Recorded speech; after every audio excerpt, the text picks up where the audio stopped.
리서치 연구 기관인 이 목회 연구소라는 곳에서요. 한국교회 일반 성도들의 문제점이라는 주제로 이제 설문조사를 진행했습니다. 이제 대상을요 두 가지 두 분류로 구분해서 대상을 선정했는데, 먼저 이 개신교인들이 생각하는 일반 성도의 문제점이 무엇인지 조사를 하고, 또 이 비개신교인들이 생각하는 일반 성도의 문제점이 무엇인지 이렇게 나누어서 조사를 했습니다. 먼저 개신교인들이 생각하는 한국교회 일반 성도들의 문제점이 무엇이냐, 1위로요 이 신앙과 일상생활의 불일치, 이것이 문제다, 이렇게 보았습니다. 반면에 달리 비개신교인들이 뽑은 가장 큰 문제 1위는 뭐였냐면요, 종교에 대한 배타성으로 보았습니다. 그리고 2위는 개신교인들과 똑같습니다. 신앙과 일상생활의 불일치가 한국교회의 성도들의 문제다, 이렇게 보았습니다. 즉 이렇게 종합해 볼 수 있겠죠. 개신교인들과 비개신교인들이 하나같이 이야기하는 것, 한국교회의 일반 성도들의 문제점 중에 하나는 무엇이냐, 바로 이 신앙과 일상생활의 불일치다, 이렇게 이야기를 했다는 것입니다. 그러면 이 신앙이 무엇인지 우리 잠깐 좀 나누려고 합니다. 교회 용어 사전은요, 신앙에 대해서 이렇게 정의를 했습니다. 신앙은 하나님을 믿고 하나님의 말씀을 지키며 그 말씀에 순종하는 것, 이게 신앙이라는 것이죠. 먼저 하나님을 믿고 하나님의 가르침을 지키고 또 그 말씀에 순종하는 것이 신앙이라는 것이죠. 그러면 이 신앙은 하나님이 말씀하신 대로 가르친 것들을 지키고 행하는 것이 일상생활에 나타나야 되는데, 문제는 뭐냐, 이 개신교인들과 비개신교인들이 하나같이 하는 얘기가 하나님의 가르침과 이 말씀을 순종해야 될 그 행위들이 일상생활에는 나타나지 않는다, 이렇게 보았다라는 거죠. 예수님은 신앙생활이 무엇인지 이 마태복음 22장 37절부터 40절까지 신앙생활이 무엇이고 또 하나님의 가르침과 우리가 순종해야 될 말씀이 무엇인지 잘 요약해 주셨습니다. 우리 조금 긴 말씀이지만 함께 같이 한 목소리로 읽어보겠습니다. 예수께서 이르시되 내 마음을 다하고 목숨을 다하고 뜻을 다하여 주 너의 하나님을 사랑하라 하셨으니 이것이 크고 첫째 되는 계명이요 둘째도 그와 같으니 내 이웃을 내 자신같이 사랑하라 하셨으니 이 두 계명이 온 율법과 선지자의 강령이니라. 네, 하나님의 많은 말씀들을 이 두 가지 명령으로 압축해서 예수님께서 설명해 주셨습니다. 첫째는 하나님을 사랑하는 것, 그리고 둘째 계명도 이와 같은데 내 이웃을 사랑하는 것이다, 이렇게 이야기합니다. 그리고 40절에서 이렇게 이야기하죠. 이 두 계명이 온 율법과 선지자의 강령이다. 세번역 성경은 이 두 계명에 온 율법과 예언서의 뜻이 달려있다. 즉 성경을 압축하면 하나님을 사랑하는 것, 그리고 이웃을 사랑하는 것, 이것이 하나님이 우리에게 요구하시는 말씀이라는 것이죠. 결국 하나님을 사랑하고 이웃을 사랑하게 될 때 우리는 신앙과 이 일상생활이 일치되는 그런 모습들이 나타나게 된다는 것입니다. 문제는요, 이 하나님 사랑과 이웃 사랑에 대한 것을 아는데 특별히 우리가 잘 안 되는 부분들이 이 관계적으로 오는 어려움들, 이웃 사랑에 대한 부분입니다. 그리고 이것을 해야 되는 건 아는데요, 이게 맘먹은 것처럼 쉽게 잘 되지는 않는 게 문제라는 거죠. 신앙과 일상생활이 일치된 삶을 사는 것, 이 거룩한 삶을 사는 것이요, 생각처럼 쉽지는 않습니다. 앞에 그 교회 용어 사전에서 신앙에 대한 정의를 내렸는데 그 이후의 설명 중에요, 이런 내용이 있습니다. 신앙은 사람의 의지와 노력으로 가능한 것이 아니라 하나님께서 주시는 힘과 능력을 덧입을 때 가능하다라고 이야기합니다.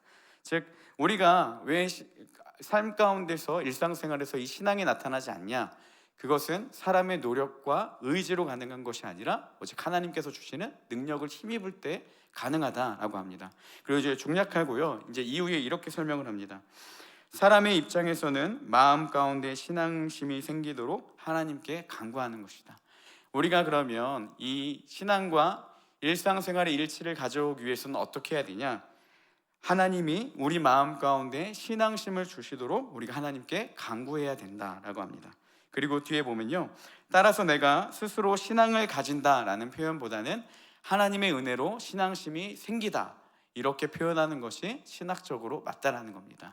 즉 하나님께서 우리에게 이 신앙, 믿음을 주셔야 우리는 삶 가운데 그 신앙 생활이 나타날 수 있게 된다는 것이죠. 사람의 의지와 노력으로 되는 것이 아니라 오직 하나님께서 은혜를 주셔야, 그 힘을 덧입어야 우리는 삶 가운데서도 이 신앙이 나타날 수 있게 된다는 것입니다. 이런 관점으로 오늘 말씀을 좀 함께 같이 살펴보려고 합니다. 오늘 말씀은요, 이 엘가나라는 그 가정의 이야기를 다루고 있습니다. 엘가나의 가정은 매년 하나님께 제사를 드렸는데요, 4절에 보니까 이렇게 설명하고 있습니다. 우리 4절 말씀을 함께 읽겠습니다. 엘가나가 제사를 드리는 날에는 제물의 분깃을 그의 아내 분인나와 그의 모든 자녀에게 주고. 엘가나의 가정은 매년 하나님께 제사를 드렸는데, 제사를 드릴 때마다 이 제물의 분깃을 엘가나는 그의 아내인 분인나와 모든 자녀에게 주고, 또 5절에도 보니까요, 한나에게는 갑절을 주었다, 이렇게 설명하고 있습니다. 이 모습으로 보아서요, 이 엘가나 가정이 매년 드렸던 이 제사는요, 이 화목제였음을 볼 수가 있습니다. 이 화목제는 다른 제사와 달리 좀 독특한 특징을 하나 가지고 있는데요, 보통 일반적인 제사는 이렇습니다. 제물을 가지고 오면 하나님께만 온전히 드리거나 아니면 그 중에 일부는 이 제사장의 몫으로 돌립니다. 그러니까 제사 드리는 자가 제물을 가지고 오면 하나님이 온전히 받으시거나 아니면 일부는 제사장의 몫으로 돌리지, 이 제사를 드리는 자의 몫은 없습니다. 하지만 이 화목제는요, 제사를 드리는 자의 몫도 주어지게 됩니다. 그래서 내장에 기름진 것과 이 콩팥의 기름은 하나님께 드리고, 그리고 가슴과 오른쪽 뒷부분, 뒷다리 부분은 이 제사장이 갖고, 그리고 그 나머지 부분은요, 이 제사 드리는 자가 이 분깃을 갖게 됩니다. 그래서 제사 드리는 자가 이 제물을 다 하나님께 제사를 드린 후에 받은 분깃을 가지고 가족이나 주변의 지인들과 함께 같이 그 제사 음식을 나누어 먹으며 은혜를 나누는 것, 이것이 화목제의 특징입니다. 제사를 드리는 자는 화목제를 통해서 이 하나님과 화목하게 되는 것, 하나님과 더욱더 친밀함을 누리는 은혜를 누리게 되죠. 그리고 그 제사 이후에, 그러니까 하나님과의 친밀함을 누린 그 은혜를 누린 이후에는 그 분깃을 가지고 주변의 사람들과 은혜를 나누는 것, 이게요 화목제의 독특한 특징 중에 하나라는 것이죠. 엘가나의 가정이요, 매년 하나님 앞에 이 화목제를 드렸습니다. 하나님과 화목하게 되는 은혜를 누렸죠. 하나님 사랑이 나타나는 그 은혜를 누리게 되었습니다. 그러면 이제 이후에 그 분깃을 나누어서 그 가정이 해야 될 건 무엇이냐? 함께 같이 먹고 나누며 하나님이 우리를 화목하게 하신 은혜, 하나님이 우리 가운데 친밀하게 오신 그 은혜들을 가족이나 주변의 지인들과 함께 같이 먹고 나누는 그런 영적인 친밀한 교제가 이루어져야 됐다는 것이죠. 근데 여러분 아시다시피요, 엘가나의 가정은 이 화목제의 제사는 있었는데 함께 같이 분깃을 나누며 그 화목을 누리는 그 교제는요 전혀 이루어지지 않았다는 거죠. 가족들이 하나님의 주신 은혜들을 나누며 기쁨을 같이 누렸던 것이 아니라 분인나와 한나 사이에 끊임없는 갈등으로 점점 더 골마가고 있었던 가정이 이 엘가나 가정의 특징이었다는 겁니다. 화목을 상징하는 화목제의 모습은 있지만 하나님과의 이 친밀함, 하나님 사랑은 이어지는 그런 바른 제사가 그 가정에는 있었을지 모르겠지만, 문제는 뭐냐? 이웃사랑. 그러니까 그 화목을 같이 나누고 은혜를 나누며 친밀함을 나누는 교제는요 그 가운데 무너져 있었다는 것입니다. 그래서 7절 말씀에도 보면 이렇게 이야기를 합니다. 매년 한나가 여호와의 집에 올라갈 때마다 남편이 그같이 하매 분인나가 그를 격분시킴으로 그가 울고 먹지 아니하니. 매년 한나가 여호와의 집에 올라갈 때마다, 제사를 드릴 때마다 남편이 그의 분깃을 갑절이나 주었습니다. 그러자 분인나가 어떻게 합니까? 한나를 격분시키고 괴롭게 하니까 한나가 울고 먹지를 않았던 거죠. 교제에 참석할 수도 없었고 하나님의 기쁜 은혜를 나눠야 될 한나가요 울면서 그 음식을 먹기를 거부했다라는 겁니다. 이 화목제의 아름다운 예배의 모습은 있었는데 문제는 무엇이냐? 그 의미가요 그 가정 가운데 철저하게 무너져 있었다라는 것이죠.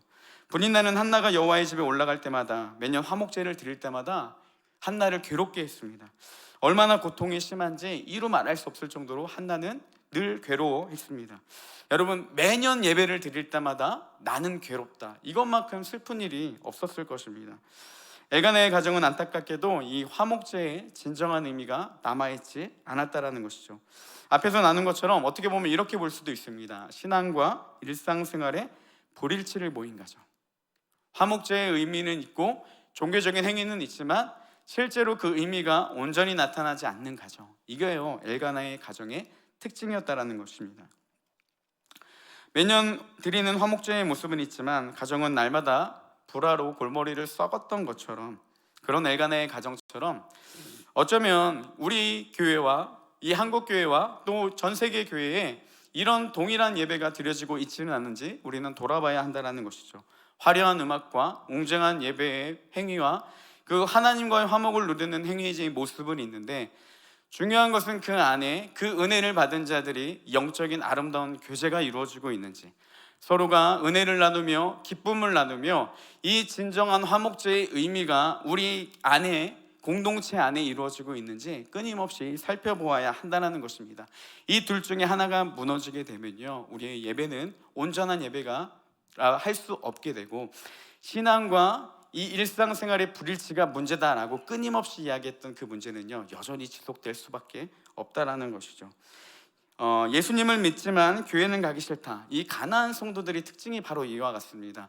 예수님은 믿고 싶지만 교회 안에 있는 것이 너무나도 힘들다는 거죠. 관계 가운데 치이고 사람들에게 상처받았기 때문에 우리는 교회를 거부하겠다, 이게 가나안 성도들의 특징인데, 그들이 무너진 게 무엇이겠습니까? 이 온전한 화목제의 의미, 예배의 하나님을 향한 사랑의 행위는 있지만 정작 그 안에, 공동체 안에서는 이 영적인 교제가 끊어져 버리고 서로에게 미움과 분노로만 가득 찬 그런 모습들이 여전히 남아 있었기 때문이라는 것이죠. 하나님을 사랑하고 이웃을 사랑하는 것이 하나님의 가르침이고요, 이 가르침에 순종하는 것이 신앙 생활입니다. 그리스도인들이 마땅히 행해야 될 일이라는 거죠. 여전히 우리 안에 강조되는 것이 이 그리스도인의 그 사랑하는 것이 덕목인데, 문제는 하나님의 사랑이 이웃사랑까지 나아가지 못하는 것이 현재의 문제라는 것이죠. 우리는요, 하나님께 이 은혜를 받았다면, 하나님을 사랑하고 하나님의 사랑을 받았다면 반드시 그 은혜는 흘려보내야 한다라는 것입니다. 그러면 어떻게 이 하나님 사랑과 이웃 사랑의 일치, 그러니까 신앙과 일상생활의 일치를 보일 수 있을지, 뜨거운 예배 뒤에 아름다운 은혜의 교제로 이어질 수 있을지, 좀 엘가나의 가정을 돌아보며 그들의 문제점과 또 좋은 점을 돌아보며 함께 같이 그 이야기를 나누려고 합니다. 먼저 엘가나 가정의 화목제의 의미를 상실한 첫 번째 이유는 무엇이냐면요, 한나를 고통스럽게 한 분인나에게 있었다는 거죠. 그러면 우리는 이렇게 적용할 수 있습니다. 우리에게도 분인나와 같은 마음이 있지는 않은지 우리의 내면을 끊임없이 돌아봐야 한다는 것이죠. 여러분, 분인나가 한나를 괴롭게 한 이유가 무엇이겠습니까? 아마도 분인나는요, 한나를 향한 질투와 이 열등감을 가지고 있었던 것으로 볼 수 있습니다. 오늘 말씀 2절에 보면요, 이 한나와 분인나를 소개하는데 먼저 이렇게 이야기합니다. 한나가 먼저 언급이 되고요, 이 분인나가 나중에 언급이 됩니다. 그것은 무엇이냐면 이 엘가나의 첫 번째 아내가 한나였음을 보여줍니다. 근데요, 그렇게 설명하고 나서 2절에 바로 뒤에 이제는 어떻게 순서가 바뀌냐면 분인나가 먼저 언급되고 한나가 먼저 언급됩니다. 이렇게 설명하죠. 분인나에게는 자식이 있고 한나에게는 자식이 없었다, 이렇게 이야기를 하면서 이 순서가 뒤바뀝니다. 당시 사회적으로 아이를 낳느냐 못 낳느냐에 따라서 이 여성의 사회적 신분과 이 집안의 위치가 달랐습니다. 그렇기 때문에 한나가 처음 아내임에도 불구하고 자식이 없다라는 이유로요, 이제 분인나가 먼저 언급이 됐던 것을 볼 수가 있습니다. 그러면 이렇게 생각할 수 있겠죠. 분인나에게는 한나를 향한 이 두 번째 아내라는 그 열등감을 가지고 있었다는 것이죠. 일부 학자들은요, 이것을 이렇게 설명합니다. 아브라함에게 아내 사라가 있었는데 사라가 아이를 낳지 못해서 이 첩인 하갈을 받아들였던 것처럼, 어쩌면 엘가나는요, 이 한나가 아이를 낳지 못하기 때문에 이 분인나를 받아들인 것이 아닐까, 이렇게 보는 견해들도 있습니다.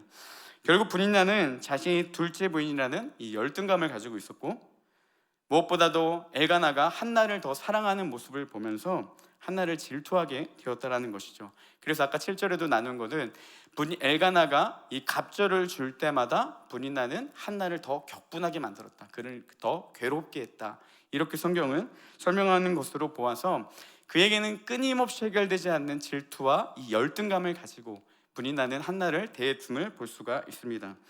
특히 매년 제사를 드릴 때마다 한나를 괴롭히고 엘가나가 한나를 향한 사랑을 표현할 때마다 분인나는 더 한나를 괴롭히고, 또 이뿐만이 아니라 그 가정의 화목제의 예배가 무너뜨리게 했던 것, 그것은요, 이 분인나의 잘못된 열등감과 이 질투하는 마음으로부터 왔다라는 것이죠.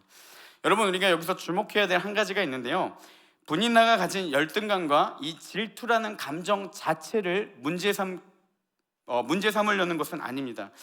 분인나의 진짜 문제는요, 질투심을 가진 것, 열등감을 가진 게 문제가 아니라요, 그 감정을 한나를 향한 괴로움으로 흘려보낸 것이 문제라는 겁니다. 즉, 여러분, 사람은 미워하는 마음도 생길 수 있고요, 때로는 화를 낼 때도 있습니다. 잘못된 감정이나 잘못된 열등감이 찾아올 때도 있습니다. 중요한 것은 무엇이냐? 그것을 잘못된 방법으로 흘려보내는 것, 이것이 문제라는 것이죠. 많은 사람들이 그런 부정적인 마음을 품는 것 자체를 나쁘게 보는데요, 여러분, 그 자체로는 나쁜 게 아니고 중요한 것은 무엇이냐? 그 마음을 어떻게 다스려야 되는지, 이게 그리스도인들이 마땅히 행해야 될 모습이라는 것입니다. 세상과 똑같이 사람을 미워할 수 있고요, 갈등이 올 수 있습니다. 그렇지만 더 나아가서 그리스도인은 어떻게 되겠습니까? 그 마음을 부정적인 방법으로, 행동으로 흘려보내는 것이 아니라 그 마음을 다스려서 이웃 사랑에까지 나아가는 것, 이것이요, 세상과 그리스도인들의 큰 특징 중에 하나라는 사실입니다. 본인나가 미움과 열등감으로 잘못된 행위로 나아갔던 것처럼 우리는요, 그런 마음이 들어올 때마다 그런 잘못된 행동으로 나아가지 않도록 끊임없이 우리의 마음을 다스려야 된다는 사실입니다. 사도 바울은요, 에베소서 4장 26절 27절에서 이렇게 권면하고 있습니다. 우리 함께 읽어보겠습니다. 분을 내어도 죄를 짓지 말며 해가 지도록 분을 품지 말고 마귀에게 틈을 주지 말라. 26절에 보면 사도 바울이 이렇게 얘기합니다. 분을 내어도, 화를 낼 수는 있지만 죄는 짓지 말아라. 분을 품을 수는 있지만 해가 지도록 그 마음을 갖고 있지는 말아라, 이렇게 이야기를 하죠. 화를 낼 수는 있습니다. 여러분, 부정적인 마음이 우리 가운데 들어올 수 있습니다. 거기서 중요한 게 무엇이겠습니까? 죄는 짓지 말고 그 마음을 끝까지 간수하지 말고 잘 다스려야 한다는 것이죠. 왜 그렇습니까? 마귀에게 틈을 주지 않기 위해서라는 것입니다. 여러분, 사람을 향한 미워하는 마음과 또 죄에 대한 어떤 유혹들이 우리 가운데 들어올 수 있습니다. 그거는요, 우리가 여전히 이 땅 가운데 살아가기 때문에 지극히 당연한 반응입니다. 중요한 것은요, 그 마음이 우리가 사단에게 뺏기지 않도록, 부정적인 행위로 죄의 모습으로 이어지지 않도록 우리의 마음을 지키고 다스릴 수 있어야 된다는 거죠. 그래서 이 사단에게 틈을 보이지 않아야 되는 것, 이것이 그리스도인들의 반응이라는 것입니다. 분한 마음을 다스리지 않으면 사단이 파고들기 때문에, 부정적인 마음이 잘못된 행위로 이어지기 때문에 하나님은 그 마음을 다스려라, 이렇게 말씀해주고 있습니다. 분인나는 한나를 향한 부정적인 마음, 이 질투와 열등감에서 자신을 다스려야 했습니다. 그 마음을 지켜야 했죠. 만약 분인나가 자신의 마음을 잘 다스려서 연약함을 가지고요, 한나에게 미움을 표출한 것이 아니라 하나님께 나아갔다라면, 그리고 자신의 그런 괴로움과 또 차별되는 그런 사랑의 마음을 가지고 하나님 앞에 엎드려 기도했다라면, 여러분, 아마 이 성경의 이야기는 전혀 다른 이야기로 흘러갔을 수도 있었을지 모르겠습니다. 하지만 안타깝게도 분인나는 그러지 못했고, 결국 그 마음에 사단이 틈을 보이게 되고 한나를 괴롭게 하는 그런 부정적인 행위로 나타나고, 화목제에 전혀 화목함을 누릴 수 없도록 그 가정을 망쳐버리는 그런 일들을 행했다라는 거죠. 여러분, 그래서 우리가 이 마음을 다스리는 것이 굉장히 중요합니다. 특별히 아까 앞에서 이야기한 것처럼 신앙은 인간의 노력이나 의지가 아니라 전적인 하나님의 은혜, 그 주시는 힘을 덧입어서 살아가는 것이다, 이렇게 이야기한 것처럼, 여러분, 우리는요, 우리의 마음을 통제할 수 없습니다. 부정적인 생각들을 제어할 수 있는 능력이요, 우리로부터 오는 것이 아니라 하나님으로부터 온다는 것이죠. 그러면 이 마음을 다스리기 위해서 우리가 해야 될 건 무엇이겠습니까? 그 마음을 하나님께 가지고 나아가서 부정적인 생각들이 우리를 영향받지 못하도록, 우리에게 영향을 주지 못하도록 하나님의 은혜를 구하며 끊임없이 마음을 다스리기를, 그 주님의 긍휼하심을 우리는 구해야 된다는 것입니다. 그럴 때 이 신앙과 일상생활의 일치가 올 수 있다는 것이죠. 여러분, 부정적인 생각과 마음이 들 때마다 하나님의 은혜를 구하는 기도의 자리가 되기를 소망합니다. 그래서 잘못된 생각들이 우리를 지배하지 못하고 이 영적인 성숙과 인격적인 성숙을 이루는 우리 온사랑교회가 되기를 주님의 이름으로 축복합니다. 두 번째는요, 좀 한나의 모습에서 우리가 교훈을 얻으려고 합니다. 한나에게는요, 안타깝게도 이 매년 드리는 화목제가 고통 그 자체였습니다. 그 해가 올 때마다 그 한나는 아마 불안함으로 가득 찼을 겁니다. 이번엔 또 분인나가 어떻게 할까? 또 나를 얼마나 괴롭게 할까? 그에게는요, 이 예배 자체가, 제사 자체가 괴로움 그 자체였다는 거죠. 한나는 고통을 벗어나기 위해서 노력했을 겁니다. 많은 생각들과 많은 방법들과 많은 것들을 동원하며 이해하려고도 해보고, 또 같이 잘 지내려고도 해보고, 수단과 방법 등 자신이 할 수 있는 모든 것들을 했을 겁니다. 엘가나 역시 한나를 돕기 위해서 부단히 노력했습니다. 그를 더 사랑했고 그에게 더 많은 것들을 주면서 한나의 마음을 위로하려고 했습니다. 하지만요, 그 어떤 방법도 이 문제를 해결할 수 없었다는 거죠. 왜냐하면 이 한나가 겪는 문제는요, 오직 하나님만이 해결할 수 있기 때문입니다. 분인나가 한나를 끊임없이 괴롭혔던 그 약점 하나가 있는데 무엇이냐면요, 자녀가 없다라는 것이었죠. 그러면 이 문제는 어디로부터 왔냐? 5절에 보니까요, 여호와께서 그에게 임신하지 못하게 하셨다.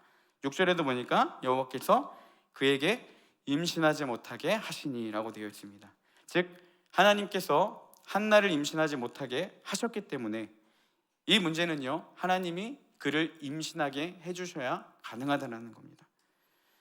여러분, 만약에 하나님이 여호와께서 그를 임신하게 못하게 하시니 이 말씀이 없었더라면, 그래서 한나가 임신하고 또 엘가나 가정에 또 아들을 낳았더라면 아마 이런 불화들은 없었을 것입니다. 그리고 어쩌면 이보다 더 나은 화목제사가 그 가정 가운데 들어졌을 수도 있습니다.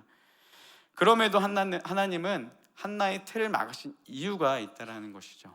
단순히 그 가정의 불화를 위해서, 그리고 그 가정의 어려움을 겪기 위해서 그것이 아니라요, 하나님은 한나를 성숙한 자리로 이끌기 위해서 그의 태를 막으시고 고난을 통해 더욱더 그를 성숙의 자리로 이끌었다는 사실입니다. 하나님은요, 한나가 변화되기를 원하셨습니다. 한나가 기도의 자리로 나아가 하나님을 찾기를 원하셨고, 마침내 한나가 하나님을 찾게 되자 그녀는 더욱더 성숙한 자리로 나아가는 그런 은혜를 누리게 됨을 볼 수가 있습니다.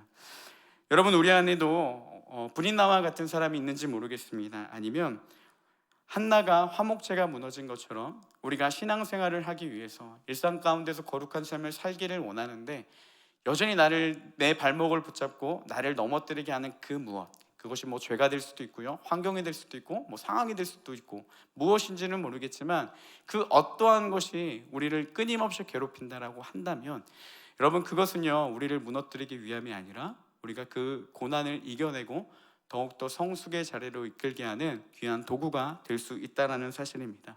하나님은요, 언제나 우리를 선하게 인도해 주시는 분이십니다. 절대로 넘어뜨리려고 우리에게 그 환경을 허락하시는 분이 아니라는 사실입니다. 그래서 그때마다 믿음으로 끝까지 주님을 바라보고 나아갈 때 한나가 누렸던 그 은혜를 우리가 누릴 수 있다는 것이죠. 말씀을 계속해서 보면 한나는 버티다 안 돼요. 결국 그때서야 하나님을 찾게 됩니다. 우리 10절 말씀을 함께 읽어보겠습니다. 함께 읽겠습니다. 한나가 마음이 괴로워서 여호와께 기도하고 통곡하며. 매년 제사마다 괴로움을 겪다가 이제 해도 안 되니까 그 괴로운 마음을 가지고 하나님께 나아갑니다. 그리고 기도하고 통곡하며 주님 앞에 흐느끼며 울기 시작합니다. 12절에도 보니까요, 그가 여호와 앞에 오래 기도하는 동안에 라고 합니다. 오랜 시간 하나님 앞에 엎드려서 자신의 그 괴로움과 이 고통의 상황들을 설명하며 하나님의 긍휼하심을 구했습니다. 그러자 한나가 바뀌기 시작합니다. 여러분, 18절 말씀도 함께 읽겠습니다. 이르되 당신의 여종이 당신께 은혜 입기를 원하나이다 하고 가서 먹고 얼굴에 다시는 근심빛이 없더라. 기도 이후에 한나가 어떻게 바뀌었습니까? 다시는 얼굴에 근심빛이 없었다. 성경은 이렇게 이야기를 해주고 있습니다. 하나님을 찾고 기도의 자리로 나아갈 때 그 여전히 한나의 삶을 괴롭혔던 그 고통의 문제가 해결됨을 볼 수가 있습니다. 근데 여러분, 가만히 보세요. 18절 이후에 이제 한나가 기도하고 이제 다시는 근심빛이 없었습니다. 그러면 분인나가 한나를 괴롭히지 않았을까요? 저는 그렇게 보지 않습니다. 브린나는요 여전히 한나를 괴롭혔을 겁니다. 아마 한나가 임신할 때까지 어쩌면 그 아이가 아들인 게 중요하니까 사무엘이 낳기 전까지는 끊임없이 브린나는 한나를 괴롭게 했을 겁니다. 문제가 해결된 게 아니었어요. 상황은 여전히 똑같았습니다. 한나가 기도했다라고요 달라지는 건 없었어요. 근데 달라진 한 가지가 무엇이겠습니까? 한나가 바뀌었다라는 겁니다. 한나가요 바뀌자 다시는 그 얼굴에 근심빛이 없게 되는 은혜를 누리게 되었다라는 거죠. 이 이후에 브린나는 더 이상 등장하지 않습니다. 그랬다는 것은 아마 이렇게 우리가 예상할 수 있습니다. 브린나는 더 이상 이제 한나의 삶에 영향력이 없었다라는 거죠. 브린나는 더 이상 한나에게 괴로움이 되지 못했습니다. 왜요? 한나가 기도의 자리에 나아가 변화되는 은혜를 누리기까지 하나님은 브린나를 사용하셨다는 사실이죠. 하나님은요 모든 고난을 통해서 우리에게 원하시는 것 한 가지는 무엇이냐? 이 영적인 성숙 그리고 내면의 변화를 우리 가운데 이루기를 원하신다는 것입니다. 그 모든 것들이 끝나고 나면요 더 이상 그 고통은 우리 가운데 남아있지 않다라는 것이죠. 어떻게 한나가 이런 평안함을 누릴 수 있었겠습니까? 브린나를 하나님이 벌하셔서? 아니면 하나님의 특별한 은혜가 브린나에게 임해서 브린나가 깨닫고 돌이켜서 한나에게 사과했기 때문에? 그게 아니라는 거죠. 문제는 여전히 남아있었지만 한나가 변하니까요 문제를 대하는 시각이 바뀌기 시작했다는 겁니다. 문제가 더 이상 그녀에게 문제가 되지 않았다는 거죠. 똑같은 예배 가운데 브린나는 여전히 한나를 괴롭혔을지 모르겠지만 이전과 다른 한나는 예배가 회복되는 은혜를 누렸다는 것입니다. 여러분, 우리는요 이 고난과 어려운 환경들이 올 때마다 생각합니다. 브린나가 바뀌어야 된다, 이렇게 결론을 짓습니다. 하나님이 신원해 주셔서 브린나가 벌을 받거나 나를 괴롭히고 나를 원망하고 또 나를 억울하게 만드는 그 사람들이 벌을 받아야 이 고난이 해결된다라고 생각합니다. 아니면 어떠한 문제들이 해결되거나 그 상황들이 지나가야 우리는 그 일들이 해결된다라고 생각합니다. 하지만요 하나님은 환경과 사람과 어떠한 것을 관점에 두는 게 아니라요 그 상황 가운데서 우리에게 주목하고 있다는 사실입니다. 우리가 어떻게 반응하길 원하시는지, 어떻게 바뀌어서 하나님의 그 성숙의 자리로 나아가길 원하시는지, 주님은요 우리가 성숙함에 이르게 하기 원하는 것, 이거 하나에만 몰두하고 계시다라는 사실입니다. 여러분, 환경이 바뀐다고요 문제가 해결되지 않습니다. 상황과 사람이 바뀐다고 해결되지 않습니다. 중요한 것은 내가 바뀌어야 문제를 보는 관점이 바뀌기 시작하고 그때 하나님의 은혜를 누리게 된다는 사실입니다. 이게 되지 않으면요 현실을 한탄하고 사람을 미워하는 사람밖에 될 수가 없습니다. 신앙은 사람의 의지와 노력으로 가능한 것이 아니라 하나님이 주시는 힘을 덧입을 때 가능하다. 여러분, 그 모든 것들을 가능하게 하는 것은요 하나님으로부터 주어지는 은혜로 가능하다는 사실입니다. 그러면 그런 일들이 있을 때마다 우리가 해야 될 건 무엇이겠습니까? 상황을 판단하는 능력, 그리고 해결하기 위한 어떤 탁월함, 그것이 아니라 우리가 모든 것들을 내려놓고 하나님 앞에 기도의 자리로 나아가는 것, 하나님의 도우심을 구하고 그분의 은혜를 간구하면서 하나님을 찾기 시작할 때 여러분, 놀라운 부흥의 역사와 내 내면의 변화는 그때 시작된다는 사실입니다. 신앙이 어떻게 일상생활에 일치가 나타날 수 있겠습니까? 하나님이 은혜를 주시고 내가 변화될 때 가능하다라는 사실입니다. 그때 그 놀라운 은혜를 누리게 된다는 거죠. 하나님은 이 은혜를 우리가 사무치도록 받기를 원하고 계십니다. 그래서 그 은혜와 우리가 더욱더 성숙의 자리로 참된 그리스도인의 모습을 이루기 위해서 주님은 성실하게 지금도 끊임없이 우리 가운데 역사하시고 계시다라는 거죠. 그럼 우리가 해야 될 건 무엇인가요? 그분을 찾고 그분의 은혜를 구하며 그분의 도우심을 구하는 것입니다. 그때 우리 안에 놀라운 이 영적인 성숙이 이루어지게 된다는 것이죠. 엘가나의 가정에는 매년 드려지는 화목제가 있었지만 그 예배가 그 가정에 아무런 영향도 주지 못했습니다. 성실하게 예배를 했고 엘가나는 매년 그렇게 율법을 행하면서 어떻게든 가정을 영적으로 이끌려는 그 순수한 신앙을 가진 사람이었지만 그 모든 것들이 다 뜻처럼 되지 않았다라는 거죠. 예배 행위는 있었지만 그 안에 미움과 질투, 괴로움과 울부짖는 고통의 소리만 가득했습니다. 하지만 한나가 하나님을 간절히 찾게 되자, 한나가 하나님 안에서 그 내면의 놀라운 변화를 이루게 되자 비로소 그 가정의 예배가 회복됐다라는 겁니다. 매년에 드리는 예배마다 한나는 고통이 울부짖었지만 더 이상은 그 고통의 소리가 나타나지 않게 되었습니다. 2장에 나아가면요, 한나는 하나님을 찬양하는 모습을 보여줍니다. 한나의 예배가 회복됐음을 보여주고 있습니다. 우리 19절 20절 말씀도 함께 같이 읽어보겠습니다. 그들이 아침에 일찍 일어나 여호와 앞에 경배하고 돌아가 라마의 자기 집에 이르니라. 엘가나가 그의 아내 한나와 동침함에 여호와께서 그를 생각하신지라. 한나가 임신하고 때가 이름에 아들을 낳아 사무엘이라 이름하였으니 이는 내가 여호와께 그를 구하였다 함이더라.